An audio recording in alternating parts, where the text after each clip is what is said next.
Welcome back, everyone, for another deep dive. This time, we're going way back to explore pastoralism. A way of life that's, well, thousands of years old. And we've got some amazing sources today all about how these communities, specifically in India, were impacted by British colonial rule and really how they adapted and survived, really. Yeah, it's a fascinating story of resilience. Oh, absolutely. And get this, our sources talk about the Gujars and Bakarwals of Jammu and Kashmir, who migrate with their livestock from the meadows in the Himalayas all the way down to the plains every winter. Every winter. That's incredible. Talk about dedication. I know, and that's just one example. Just a glimpse into the diversity of pastoralist communities, really not just in India, but all over the world. You know, I think what's important to remember is that these are people whose lives are so deeply connected to their animals, to their livestock, and to the rhythms of nature. Right. Okay, so before we jump into all the specifics, can you just break down for us, like, what exactly is pastoralism? Right. I think for some people, you know, they might picture cowboys or something like that. Right. But it's a lot more complex than that. Oh, for sure. Think of it as a way of life that thrives in places where traditional farming, might not be possible. So think deserts, mountains, places where rain falls unpredictable. Right. So it's not just about, like, wandering around aimlessly. Not at all. Pastoralists, they're experts in animal husbandry. Yeah. They know how to navigate these challenging landscapes. And often they migrate seasonally to find the best grazing lands. And this knowledge, it's passed down over generations. Wow. It's a whole way of life, a whole system. A whole system of knowledge and practice. Absolutely. And indeed, I mean, we were talking about the Gujars and Bakarwals, but India has so many different pastoral communities, right? So many. Like our sources talk about the Gadis, the Banjaras, the Raikas. Each one with their own, practices, traditions, adaptations. They've honed these over centuries, Take the Gadis of Himachal Pradesh. They're known for their sheep herding. And their clothing, their distinctive attire. Oh, yeah. It's not just for show. It's designed to protect them from that harsh mountain climate. It's like form and function. Exactly. Yeah. Masters of their environment. I love that. It's like you see in those nature documentaries where you've got the animals and they're perfectly camouflaged or adapted to their environment. It's like these groups are like human adaptations. Human adaptations. Yeah, I like that. What about the Banjaras? Weren't they more like traders? Traditionally, yeah, they were the ultimate nomads, traveling like vast distances across India with their cattle, with their goods. And they were essential, really, for connecting different regions through trade. Like their caravans were lifelines for commerce and information. It's like the original long-haul truckers, but with a lot more style. A lot more style, yeah. So, okay, we've got all these amazing diverse groups, each kind of perfectly adapted to their regions. Right. But then, of course, British colonial rule came along. Right. And I'm guessing things didn't go so smoothly. It was a period of huge disruption. I mean, colonial policies, they often disrupted, traditional ways of life. Yeah. But for pastoralists, I think the impact was especially significant. So it wasn't just like a cultural clash. It was like a direct impact on their ability to survive. Exactly. And one of the biggest changes, one of the first things they did was how they categorized land. Okay. They restricted access to grazing areas that pastoralists had been using for generations. So basically like taking away their land, their livelihood. In a way, yeah. It squeezed them into smaller and smaller areas. And is that what led to some of the overgrazing that we see in the sources? Exactly, yeah. I mean, they're now confined to these smaller areas. It puts huge pressure on the land. And then on top of that, the British introduced a grazing tax in the 1860s.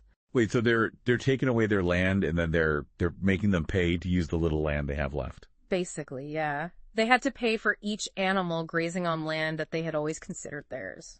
Wow, that's rough. It was a huge financial burden for many, and it often led to, debt, dependence on moneylenders just to survive. Yeah, it's like being told you have to pay rent for your own home.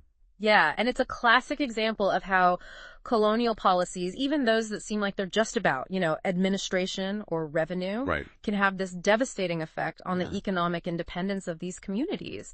And it wasn't just the economic strain either. Right. There was also a push to get these pastoralists to settle down, to abandon their nomadic way of life. So it's like they're taking their economic base, they're trying to erase their cultural identity. It's like, did they really think they could just erase centuries of cultural adaptation just like that? It just seems like a recipe for disaster. Right. The British saw sedentarization, that's what they called it, as a way to, exert control. They thought, a settled population would be easier to govern, easier to tax. But for pastoralists, whose whole way of life revolved around movement, around seasonal cycles, it was a huge blow to their cultural identity. Yeah, I mean, it's like being told you can no longer speak your own language or practice your own religion. Yeah, it's that fundamental. And then on top of all of that, our sources talk about how British policies disrupted the traditional trade route. Oh, absolutely. So now they're getting hit from every angle. They're losing their grazing lands, they're getting taxed, they're being forced to settle down, and now their trade networks are collapsing. Yeah, it's a perfect example of how even seemingly unrelated policies can have these domino effects on entire communities. Think about the Banjaras, for example. Yeah. They thrived on trade, and suddenly their mobility is restricted, their routes are disrupted, their role in the economy is it's diminished. So, I mean, it's a pretty bleak picture at this point. Yeah. It's a lot to take in. It is. But what's remarkable, and what our sources also highlight, is that despite all of this, pastoralists, they didn't just disappear. They didn't. They're survivors. They adapted. They found ways to carve out a space for themselves in this new world. They showed incredible resilience. I mean, they didn't just give in to the pressure. Right. They found ways to navigate these challenges, and they often blended, the old ways, the traditions, with new strategies. So what kind of adaptations did they make? Did they all just become farmers overnight? Some did, actually. They incorporated farming into their livelihoods. Oh, right. It was a way to, diversify, become less reliant on just herding. But there were other fascinating adaptations as well. Okay, like what?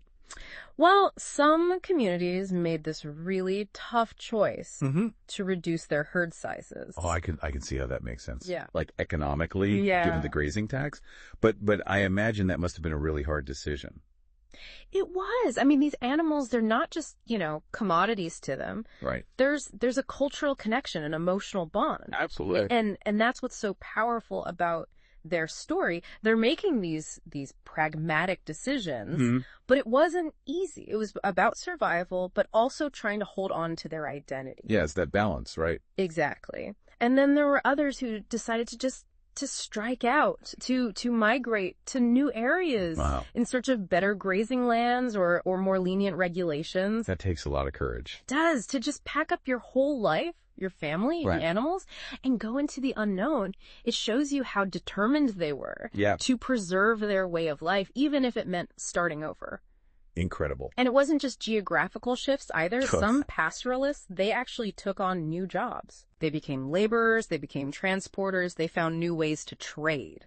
So they were really like actively innovating and adapting. Exactly. They were leveraging their skills in this changing world. So it really challenges that stereotype, right? It does. Of pastoralists being, stuck in the past, stuck in their ways. Right. They were incredibly flexible, incredibly responsive to change. And the fact that they responded in such diverse ways, it's part of what allowed them to survive. Right. They weren't all following the same path. It was a mix of strategies, each tailored to their own specific circumstances. And that flexibility, I think, is what allowed them to maintain their cultural identity while navigating this rapidly changing world. And that's such a powerful lesson, I think. It is. For all of us, it's that resilience isn't just about bouncing back. It's about evolving. It's about finding new ways to thrive when things are changing around you. Couldn't have said it better myself. I mean, in a world that's changing as fast as ours, that ability to adapt, to find new solutions,